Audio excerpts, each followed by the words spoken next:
अगर तुम हजरत मोहम्मद से प्यार करते हो तो इस वीडियो को पूरा देखो और सवाब की नीयत से 2 लोगों को शेयर कर देना।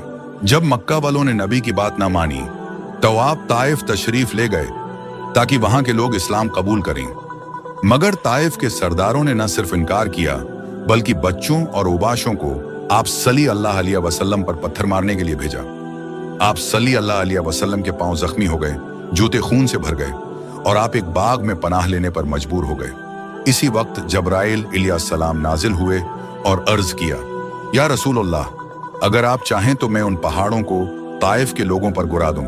नबी की आंखों में आंसू आ गए। आपने फरमाया, नहीं, मैं बद्दुआ नहीं करूंगा, मैं दुआ करूंगा कि उनकी औलाद ईमान लाए। और वाकई चंद साल बाद ताइफ के लोग मुसलमान हो गए। दोस्तों, इसी तरह हमारे प्यारे नबी ने हर हाल में अपनी उम्मत के लिए दुआ की। अब इस वीडियो को लाइक जरूर कर देना।